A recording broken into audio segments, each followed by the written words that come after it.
ka dhagaysa raadiyo xuriyo wararka iyo warbixinadii u dambeeyay faalooyin iyo barnaamijyo xiiso leh raadiyo xuriyo codka shacabka ogaadeenaya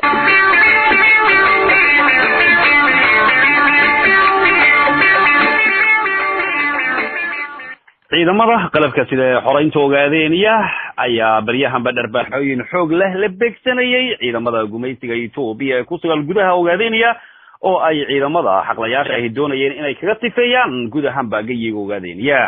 haddaba toddobaadkii ugu dambeeyay ee la soo dhaafay ayaa waxay dagaalo kulkulul oo aad u culculus ka dhaceen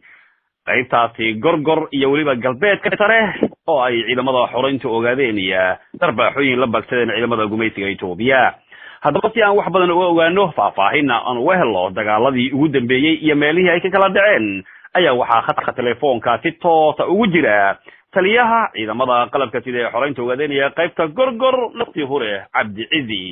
sheekh Cabdi Cizi maqlaysaa aad iyo aad baan ku maqlaa waan ku salaamayaa Cabdinuur Sheekh Maxamed naftii hore waan idin salaamay adiga iyo naftooda horeyaasha kale ee jiida hore ku jiraba baryahan waxaa dagaalo xoog leh ay ka dhacayeen qaybtaas aad joogto iyo galbeedka sare dagaaladaasi maxaad nooga faahfaahin kartaa Cabdinuur Sheekh Maxamed marka hore adiga iyo dhageystayaasha wanaagsan oo dhanba waan idin salaamayaa iyo raadiyo xuriyo iyo idaacadaha kaleba si guud marka dagaaladaas haddii aan ku soo koobo dagaalo fara badan baa dhacay bishan hadda dhamaatay iyo tan aynu ku jirno waxayna ka dhaceen goobo fara badan oo kala duwan oo galbeedka ogaadeenaya adu aaga Jigjiga iyo u badan yihiin iyo Qowr Bayax iyo Baabili iyo dhulkaas u badnaayeen marka dagaaladaas kii ugu dambeeyay oo ahaa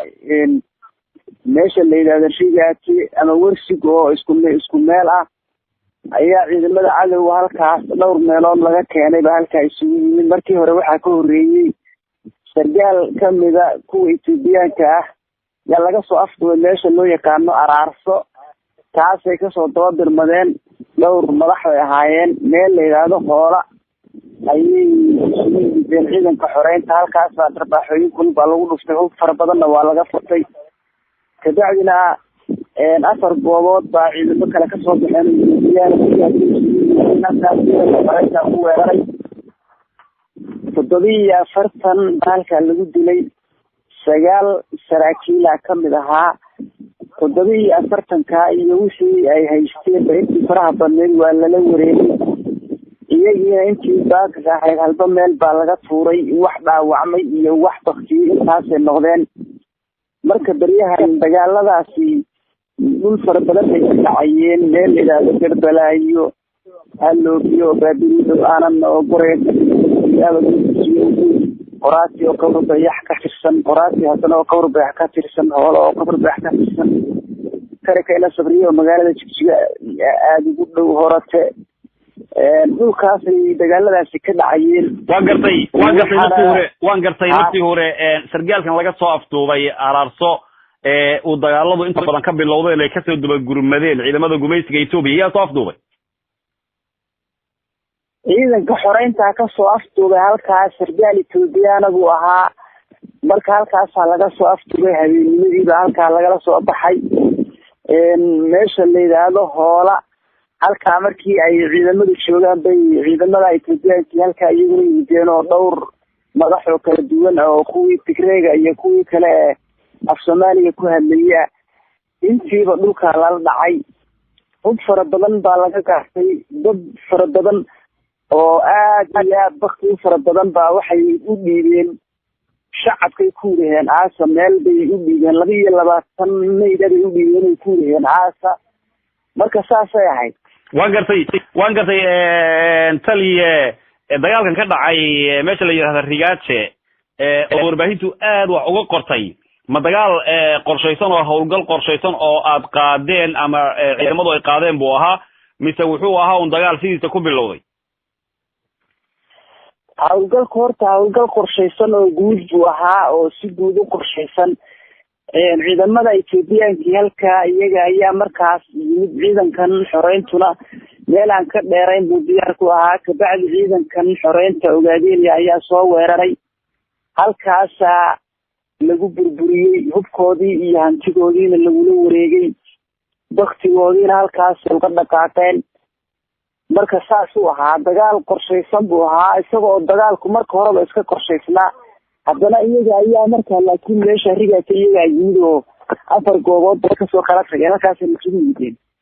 marka maxaa rigaatadaasi maxaa yaalay oo ay u yimaadeen oo qorsho ay kula haayeen rigaata waxay leeyahay meesha dagaalkii hore ka dhacay ee hoola ahayd bay leedahay ay macnaha lahaayeen sargaalkii lasoo aftugay baa iyaa halkaas ku dambeeyay macnaha ujeedadu saasay ahayd wax kale oo yaalay ma jirin magaalada ma aha tuulada ma aha saasay ahayd marka laakiin waxay u muuqataa halkii markii hore dagaalkii hore ee weynaa ka dhacay ee aad iyo aad dadka weyn uga soo gaadhay nimanka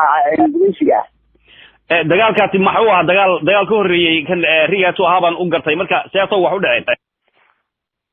dagaalkaas 3 dagaal baa ka horreeyay oo bishii uu isla kowdeedii buu ka dhacay qoraati haddana kowdeedii buu meel kale oo qoraatiga 2 laagood halkaa ayuu ka kala dhacay labadaas markii lagu jebiyey ninkan sargaalkaana lasoo aftugay halkaas dagaalkaa weyn ee kale ka dhacay marka dagaal aad u culus buu ahaa oo aad u weyn dagaalkaas markaa bakti fara badan iyo dhaawac fara badan ayuu yaa la gaarsiiyey nimankaas gurmad baa yimid gurmadkii casarkii buu yimid casarkii gurmadkii ahaana cidabtaa lagu dhuftay marka dagaalada halkaas waxay si toos uga socdeen 12 maalmood bay uga socdeen aagagaas oo dhan iyo inta magaalada Jitiya Qabr Bayax iyo u dhaxaysa halka aan ku sheegay waan gartay taliye sargaalkan oo soo afduubteen ee dagaalku ka bilowday ma afduub isaga loo qorshaystay oo shakhsi si gooni ah sargaal si gooni ah loo bartilmaameedsanayo ahaa mise qorshe guud oo waxay ahayn afduubyada aad samaysaan ay kamid ahayd oo asaga gacantiina soo galay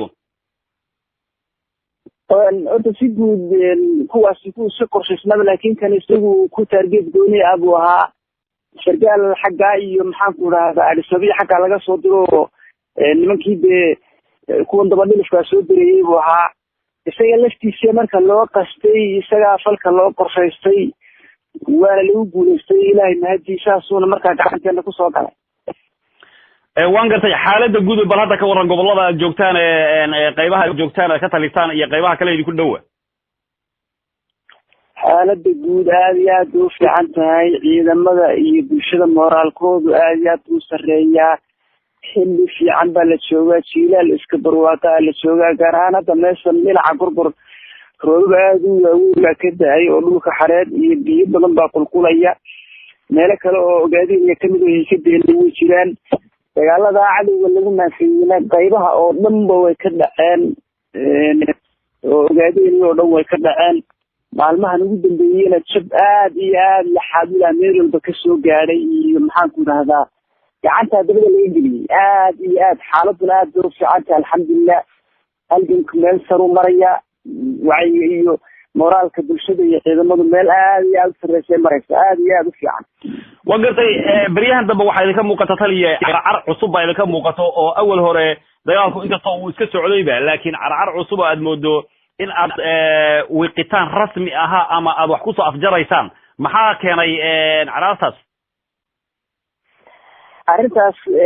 waxa keenay arrimo badan baa keenay markaad fursad aad aragta muuqata waxa fiican inaad ka faa'iidaysato arrintaa waxaa keenay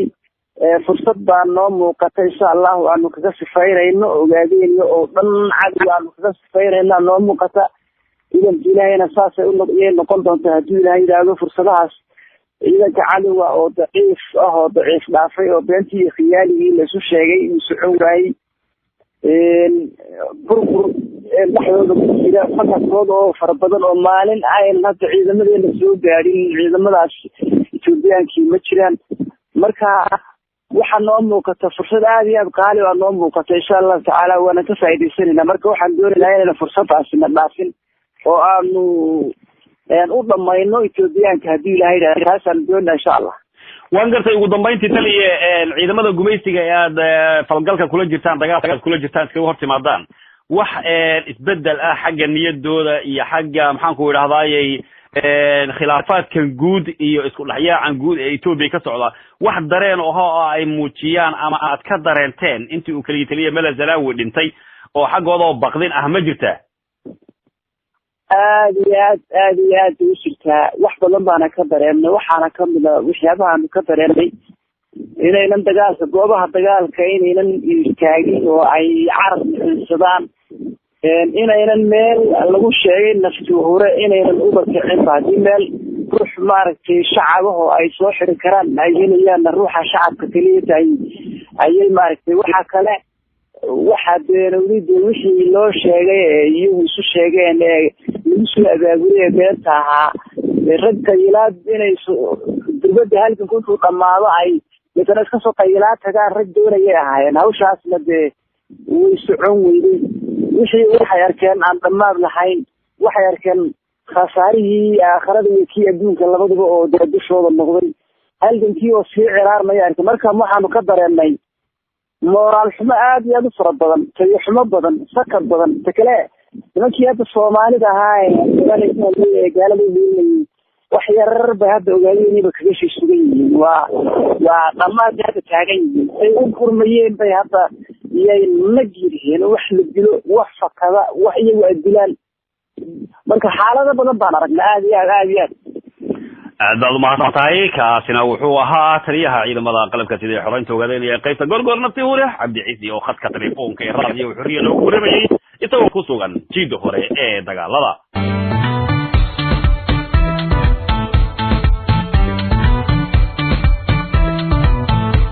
ogaadeenaya